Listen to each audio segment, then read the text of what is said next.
amahoro Imana abane namwe inshuti bakundwa mwashimye gukurikirana ibiganiro bica hano kumbonesha kure yanyu ya BTV. N'umwanya mwiza tubashikiriza amakuru mu Kirundi, amakuru duhera ku ngingo nkuru ziyagize. Ari ibinyamakuru bitashwe gukurikiza neza amakuru ahesha icubahiro imico n'akaranga vy'u Burundi. Ivyo vyashikirijwe mu nama yakozwe n'urongoye ikigo Sense Ambassadeur Vestine Nahimana. Muraza kubikurikirana mw'idonido ryano makuru. Abarundi barakwiye kumenya ukuntu bitegekaniriza kazoza n'impanuka, kuko ngo ivyo biza bishika umwanya uwari we wose kandi umuntu atavyiteguriye. Vyavuzwe na muganga Joseph Butore, umunyamabanga mukuru w'ishirahamwe Arka. Turafise n'ayandi makuru atari make twabateguriye mu kanya idonido y'amakuru yacu.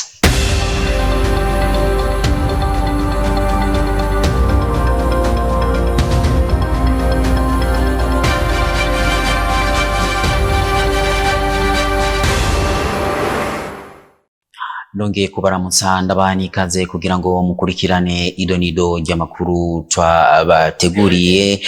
Hariho ibinyamakuru bitashwe kubahiriza amakuru atanga icubahiro ku mico n'akaranga vy'u Burundi. Ivyo ni bimwe mu vyashikirijwe na Vestine Nahimana, asanzwe arongoye ikigo c'igihugu kijejwe kugenzura uko ibimenyesha makuru bikora. Tumukurikirane Ambassadeur Vestine Nahimana. Y'igihugu kijejwe gucungera ibinyamakuru yarashoboye gukurikirana ibihita ibicishije kuri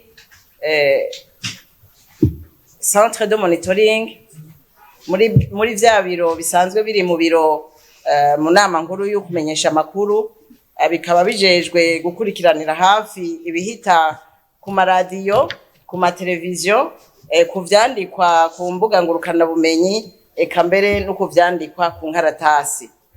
Muri ivyo rero harashoboye kwibonekeza amakosa atari make twafatiye muri rusangi, tukaba twarashoboye kuza rimwe na rimwe turahamagara abo vyega, rimwe bakahaca tukavugana, mbese n'ubu tukaba twongeye kubahamagara ngo uwumva ivyo yakoze atabitegera neza aze yongere ace kuri ubu rwego rwa CNC, baze baheze bamwereke amakosa ingene asa. Muri ayo rero twarashoboye kushira habona amakosa ajanye no kudaha ikibanza kingana abantu mugenda kurondera kugira ngo babahe inkuru. Twarashoboye kubona amakosa ajanye n'ingene mushikiriza inkuru zihengamye. Twarashoboye kubona ingene mushikiriza inkuru zambika iceyi abandi bantu. Twarashoboye kubona kandi ingene harashikirijwe inkuru zisa n'izityoza umukuru w'igihugu, mbere harashikirijwe n'inkuru zishobora kuba zobiba urwanko. Twarabonye inkuru zijanye no gukengerana, mbese n'inkuru zirenze urugero. Hariho n'ayandi makosa mato mato tuba tutashoboye kuvuga. Ayo nayo akabajanye no kutubahiriza akarangamutima k'ibimenyesha makuru, kutubahiriza intonde z'ibiganiro, kutazana muri CNC ibimenyesha makuru vyandika biriko biradandazwa ku masoko, kuhindura inzego zitwara ikimenyesha makuru batabimenyesheje urwego CNC, kudasinya amasezerano na CNC, gukora umwuga wo kumenyesha amakuru ataburenganzira bafise. Abamenyesha amakuru bakora umwuga batiyandikishije muri CNC canke badafise ikarata ndanga mwuga. Muri ya maradiyo aza hejuru mu gutosekaza imico n'akaranga k'i Burundi, harashoboye gushikwako indirimbo zitari nke. Twibaza ko inama nkuru ijejwe gucungera amakuru mu Burundi ifashe ingingo yo kuzihagarika guhera kuri ino tariki nyene, igenekerezo ya 24 y'ukwezi kwa kane 2023. izo nazo zikaba ari izi zikurikira ngo iya mbere araryoshe, mpamagara, umunyuka, nyashi, ikinyafu, hindukira, ikigori, body by the one, the fizo, nyaranja, akadaje, inzoga ni baby, naga do Natasha, akadaje do Alvin Smith, akinyuma, hange do Fabelove, my bud, suguma, kirungo, kuzine, ndimunyishu, legend, abagabo bararya imbwa zikishura, ndarongowe, fata ingidi, ubuki, mpako, umunoho, umudodo, ibisusu, Claude Fitville.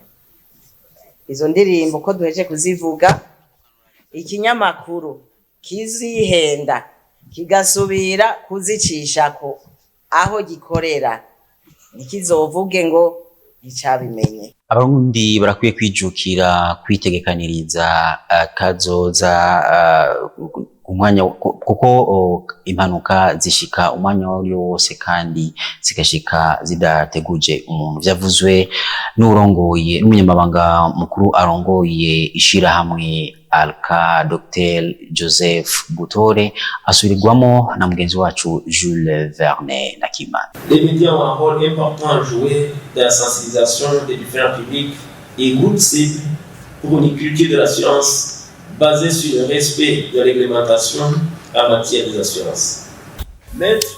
Ibimenyesha makuru bifite uruhara runini mu kumenyekanisha mu bihugu bitandukanye ko bokwijukira amashirahamwe yo kuziganiriza impanuka ashingiye ku mategeko, gushira imbere ibiganiro n'inyigisho ku maradiyo n'imboneshakure zijanye no kwijukira kuja mu mashirahamwe yo gutegekaniriza impanuka.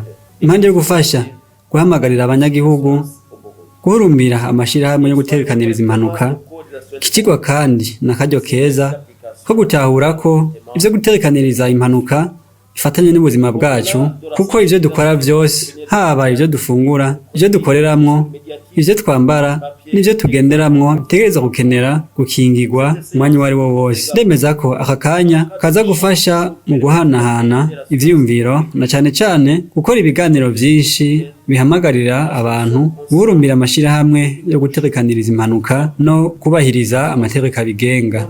Mesdames, messieurs, chers participants, je reste ainsi convaincu que cette séance sera une occasion pour vous, journalistes et professionnels des médias, d'échanger et de partager les contraintes relatives à l'exercice du métier et de discuter des problématiques, entre autres l'intégration des sujets des assurances dans vos productions audiovisuelles et écrites, pour sensibiliser les personnes à souscrire à l'assurance et à respecter la loi qui régit les assurances. Umukuru w'igihugu c'u Burundi Evariste Ndayishimiye yemeje ko agiye kuba umuyobozi mwiza w'abarundi, akamenya aho abakura naho abajana kuva mu mwaka 2040 gushika mu mwaka 2060. Penyela Kazimwami. Nukumenya ivyo umuntu akwiye kwiyubara kugira amenye ibifise akamaro, hongere habeho ingingo zibereye. Ivyo vyashikirijwe na Faustin Ndikumana arongoye ishirahamwe Parsem, aho yariko aravuga utunenge twotuma Burundi budashika kwiterambere. Bashaka kuvuga en principe la critique, dans la critique des il y a inconvénients et avantages. Bashaka kuvuga en principe umwe yagwa icyumvira hakubwira les avantages du principe pour t'encourager muri réflexion, ubundi nawe hakubwira les inconvénients du principe pour te faire tirer attention. Bose baheza bagahurira kuri décision équilibrée. Ni gute si je vais faire la mesure ayifashe, ni gute ba encourager cha ibyo binyamuraja nibihe, ivyo navyo bimeze nka inkumvira nkwiye kwiyubara nibihe. Abantu batubasanga buzuzanye aya ibivyumviro vyinshi biva mu bantu bize biraza guha l'autorité politique abarura kumviriza kumva bakavuga ati burya ingingo ibereye ni numvise avantage numvise inconvénient disumba avantage twahevye avantage disumba inconvénient twabandanije mugabo twavuze tuti izo inconvénient twame tugavye nizaza dusange twiteguye. C'est cela la culture du débat pour servir la décision de la politique kuko abafise information nyinshi yaronse n'ivyumviro vyinshi bituma haza haraba des décisions beaucoup plus équilibrées. Nayo umukuru w'igihugu c'u Burundi Evariste Ndayishimiye akaba yari yemeje ko agiye kuba umuyobozi araba yariko arajana abarundi kugira bashike ku iterambere. Ico niyemeje ubu ko tubonye iyo tuja giye kuba by'ukuri umuyobozi araba imbere iyo ariko arajana abarundi. Inyobozo mwampaye ngiye kuyikoresha kujya mwayimpaye kuko mwayimpaye kugira nyobora abantu mwayimpaye ngo nyobore ubuhushi. Ubwo buhushi rero ejo uzobona iyo nyobozo ikubise hirya no hino kugira ngo mureke kubona ntimuze kuvuga amajambo menshi. Ntidushobora gutera imbere dufise uduhushi mu gihugu cyacu. Tuba abantu kugira ngo bigende neza. Umuntu azi ko yonona ikinebwe nasi ndabibazwa uwamenye yuko muri iyo nzira tuzojana azoba ameze nk'impene. Impene nizo ugiye imbere zidakurikira zica zona waje inyuma y'imbere ikona. Twebwe rero turi impene abameze nk'ubuhushi tuzoheza tubashire ku ruhande. Ubu bwa vuba ngiye gutunganya inama y'indongozi n'incabwenge izobiraba ibijanye n'uburimyi gufungura n'ibidukikije. Ico gituma savye cane cane abarundi bari mu mahanga guterera bimwe biboneka imigambi y'iterambere. Mbere notera kamo naba barundi bariko baragenda uyu munsi canke bazogenda ejo ko bagiye kurobera ntihagire ico baronka bagarukane mu gihugu cabo kugira ngo bitere imbere umwe wese agume yibuka igihugu camuvyaye. Ndagira nsabe abagenzi nabo badufasha mu iterambere. Ubwa mbere ntakore ndabashimire ku mutima bafise wo gukunda igihugu cacu c'u Burundi. Ivyo bikaba vyavugiwe mu ihuriro ku rwego rw'igihugu ku bijanye n'iterambere mu Burundi. Abanyagihugu bo muri quartier Nyabugete ya gatatu bamaze iminsi batagira amazi bakasaba ababijejwe yuko bokora ibishoboka byose kugira ngo basubire kuronka amazi. Peniera Kaze Muradutunga ni Arlette Mugisha niwe yaduteguriye iyo nkuru. Muri quartier Nyabugete ya gatatu zone Kanyosha komine Muha bamaze iminsi batagira amazi nkuko bivugwa n'abenegihugu bahaba ngo niborohewe kubaho batagira amazi yo kunwa. Ikibazo c'amazi ngaha mu Nyabugete kirahari sivyimbeshe namwe muravyibonera. Mubonye abantu batonze nkuko haba hari ikibazo c'amazi kuko urabona barayatondera nk'abashikira. Hariho abegereye ngaha kubera ariho batanguye gutanga amazi barayaronka, ariko kubegereye hirya gato canke mu ruhande rwo hepfo bayaronse vuba abo harashobora guhera n'indwi zitatu canke ukwezi ata amazi baronse bakakora kuri aya anya baza kuvoma ngaha bagarihishwa amahera ahandi bakavoma ku Matanganyika iyo basanze ata mazi ahari ngaha kuri robinet publique. Basaba ko bo bafasha bakaroswa amazi kuko ari ubuzima. Bodufasha cyane amazi akaboneka bakayatanga neza, bishitse panikaba bakaragerageza kunyarutsa kugira ngo abantu baronke amazi kuko amazi abuze nta kintu gisubira gukorwa. Bisanzwe nimba tangorane zihari boturungikira amazi nkuko ahandi bayaronka canke ari ikeha ryayo sinzi ko ari ugukeha boja baradukuraniriza hose akahashika kugira twese turonka amazi yo kunwa kuko hamaze gatatu ata amazi yo kunwa turonka urumva ko ari kibazo gikomeye. Mu mabombo rusangi bamaze igihe bavoma ko bariha amafaranga 100 ku mabido 3. Tubandanye amakuru yacu n'amakuru y'imico n'akaranga aho Ange Negrita Irakoze aza kutuyagira kuvyerekeye ukwivuga amazina. Mahori wacu amahonda asubire kwera mu gihugu ahereye aho yahora nkuko vyahora kuva na kera nibibere ko no mu myaka yose se mwampaye inkamwe Kwivuga amazina ni kimwe mu biryosha ibirori mu mamanza amwe, ariko kera umuntu yayavuga afise ico agamije. Adolphe Ntibasharira, umwe mu bakurambere, aravuga byinshi ku vyerekeye kwivuga amazina kandi ko bifise akamaro hamwe n'ico vyigisha. Amazina ari kwinshi, hari amazina y'ubuhizi, hari amazina yo guhimbaza uwakugabiye, hari amazina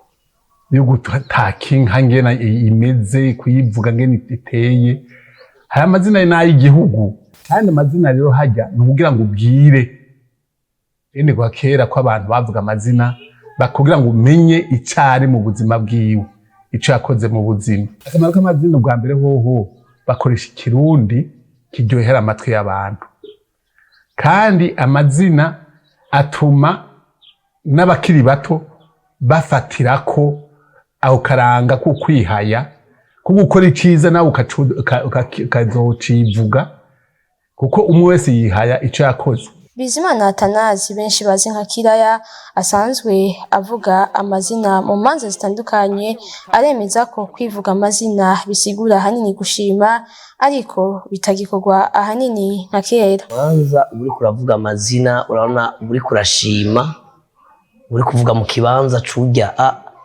ahejeje kugabana, uri kubivuga uwakugabiye. Hari igihe usanga ayo y'inka nayo yo gushima yose tubivanga,